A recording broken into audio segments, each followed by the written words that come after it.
Good morning, students. Welcome to Science Class 7th video, which is our part first of chapter 3rd. So, students, we completed our first and second chapter, which is nutrition in plants, nutrition in animals, and we completed exercise 2. And our third chapter is different and new. It is fibre to fabric. Now student, अब हमने थोड़ा last video में इसका introduction discuss करा था कि fibre क्या होते हैं, मतलब इस चैप्टर का मतलब क्या है, ये चैप्टर किस चीज़ को डिनोट कर रहा है. सो स्टूडेंट्स, जैसे कि हमने बात करी थी कि जितने भी हमारे क्लोथ्स हैं, हमारी बेडशीट्स हैं एंड जितने कुछ decorative piece, so what are they, these are fibres. So students, and हमने डिस्कस करा था कि ये सब कहाँ से ऑब्टेन होते हैं. कुछ एनिमल से, कुछ प्लांट से. जैसे एनिमल से स्टूडेंट क्या ऑब्टेन होता है, वूल. अब वूल हम मोस्टली कब यूज़ करते हैं, विंटर सीजन में. कहाँ से ऑब्टेन होती है, शीप. अब हम डायरेक्टली वो वूल शीप से ऑब्टेन करके तो उसको स्टूडेंट पहन तो नहीं लेते. काफ़ी सारे process, there are so many process that how such sweaters, jackets are made from the wool. Same ऐसे ही कॉटन. अब कॉटन कहाँ से ऑब्टेन होती है, from plant. What plants, cotton plant. So there are so many fibers or fabric, and one more, there is a jute which is mostly used in some decorative pieces. Okay. So अब students यहाँ पे दो terms दिए हैं, fibre to fabric, fibre से fabric. अब fibre और fabric में डिफरेंस क्या है, पहले हमें ये पता होना चाहिए कि what is the difference between fibre and fabric. So students, जितने भी थ्रेड होते हैं वो these are known as fibre. और उन थ्रेड से जो क्लोथ्स बनते हैं, जो बेडशीट्स बनती है, these are known as fibre. Thread means जैसे रेशा.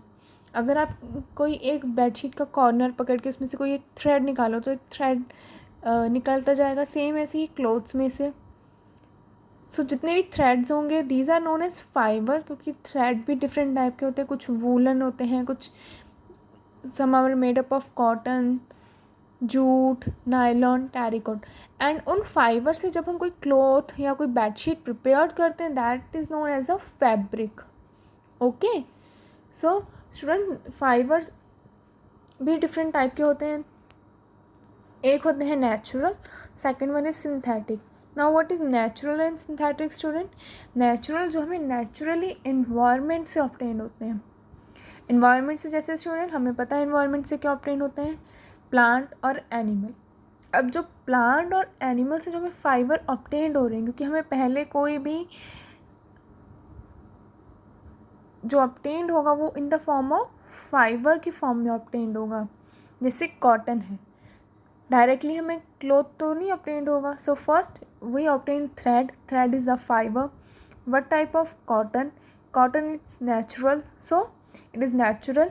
Like wool, it's also come in natural. Jute, it's also come in natural. And one more thing students, silkworm produce the silk. and जो silk है वो भी as a thread है, और जिससे हम सिल्क के काफ़ी सारे फैब्रिक प्रोड्यूस करते हैं. सो वो भी नेचुरल हो गया. अब जो आर्टिफिशियल और सिंथेटिक हैं, these are made in factories like nylon, terrycot and many others. Okay. So these fibres have some advantages और some disadvantages. And how these fibres are converted into fabric, मतलब जितने भी फाइबर्स हैं, जितने भी thread हैं, वो किस तरीके से किसी फैब्रिक, किसी क्लॉथ, किसी बेडशीट में कन्वर्ट हो रहे हैं. कौन कौन सी प्रोसेस हैं, कैसे वो प्लांट से पहले ऑब्टेन होता है या एनिमल से ऑब्टेन होता है, उनमें कौन कौन सी प्रोसेस करी जाती है, उन्हें कैसे प्रिजर्व करके रखते हैं, फिर फैब्रिक को कैसे बनाते हैं, वो इस पूरे चैप्टर में हम पढ़ेंगे. और यही हमारे चैप्टर का बेस है.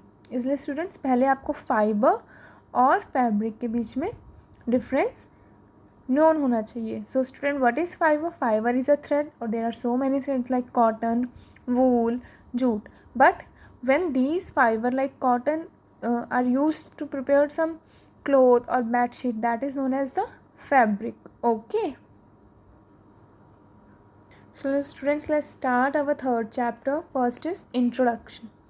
So student, open the book and page number 30. So human civilization has seen the use of clothes since prehistory ages. तो स्टूडेंट्स, ह्यूमन सिविलाइजेशन, जो ह्यूमन सिविलाइजेशन है वो काफ़ी समय से क्लोथ्स यूज करती आ रही है. हिस्ट्री के टाइम से जितने भी हमारे ancestors like king, queen etcetera, they are using the clothes.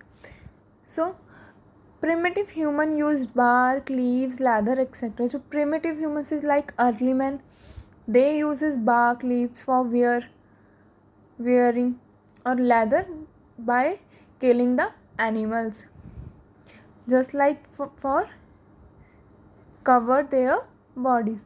So student, पहले की civilization थी, जैसे king, queen, they uses clothes, but जो early men थे, they uses some bark and leaves, leather for covering their body. But for a long time, natural fibers obtained from plant and animal were the only source for making clothes.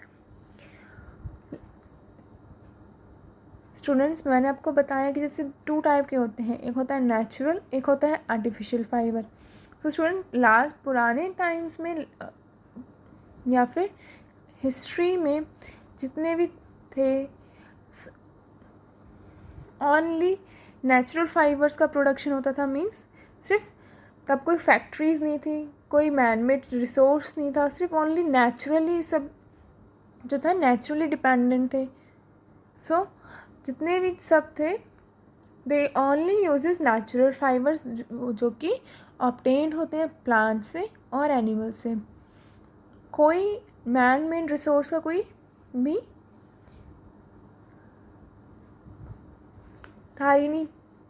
Okay, so were the only sources for making clothes. But with introduction of human made fiber or synthetic fiber, around the choice become wide. Now अब student, जैसे जैसे generation change होती जा रही है, so there are so many types of human resources. And after उसके बाद जब natural resource जब used होते थे, after that time उसके बाद मैन मेड रिसोर्सेज आए. मैंने आपको बताया फाइबर्स 2 टाइप के होते हैं, नेचुरल जो कि ह्यूमन प्रिमिटिव टाइम्स में यूज होते थे, but in 20th century there are some synthetic fibres also which are using nowadays. Fibre like flax और cotton obtained from plants were used about 5000 BC to 3000 BC. जो student, same वही है कि पुराने times में पहले cotton use होते थे. BC means before the Christ, मतलब पहले प्रिमिटिव टाइम्स में सबसे पहले नेचुरल थिंग्स यूज होती थी. लेट स्टोन एज, स्टूडेंट आपने हिस्ट्री में पढ़ा होगा, stone age means early man age. जिस टाइम पे अर्ली मैन्स थे, that is known as the stone age. Saw the use of wool. We find the first proof of use silk around 26 BC. Silk जो कि silk worm से obtain होता है, उसका first proof कब हमें मिला था? 2600 BC में. Next, around 1725 BC, the art of sericulture, that is obtaining silk from the cocoon of silkworm, began in China. So student, जो हिस्ट्री है सिल्क वॉर्म की, कि किस तरीके से जो सिल्क वॉर्म है वो सिल्क प्रोड्यूस्ड करता है. सिल्क मीन्स सिल्क वॉर्म एक कैटरपिलर है, एक इंसेक्ट है जो कि एक फाइबर को प्रोड्यूस करता है, which is known as the silk. जैसे आपके घर में जो भी जितनी भी आंटीज़ या मॉम होंगी, दे वियर सिल्क साड़ी. तो how they prepare with the silk fibre. Okay, so the production of the silk is known as sericulture. Silk का प्रोडक्शन सेरिकल्चर. सिल्क के प्रोडक्शन को क्या बोलते हैं स्टूडेंट? सेरिकल्चर. अब फर्स्ट सेरिकल्चर का प्रोडक्शन कहाँ स्टार्ट हुआ था? चाइना में। So it is general about कि पहले सबसे पहले नेचुरली यूज्ड होते थे, जितने भी नेचुरल फाइबर है उनका यूज होता था। जो ह्यूमन बींग्स हैं वो बार्क और लीव्स को यूज करते थे, बट जैसे जैसे सिविलाइजेशन चेंज होती गई स्टूडेंट्स, वैसे वैसे फाइबर्स का भी प्रोडक्शन चेंज होता गया। नेचुरल से ह्यूमन बींग सिंथेटिक फाइबर पे आ गए।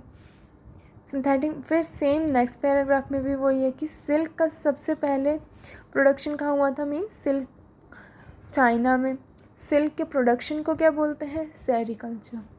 सो student, in next video we will continue the first wool, कि किस तरीके से वो एनिमल से प्रिपेयर होती है, कैसे उससे फैब्रिक बनाए जाते हैं।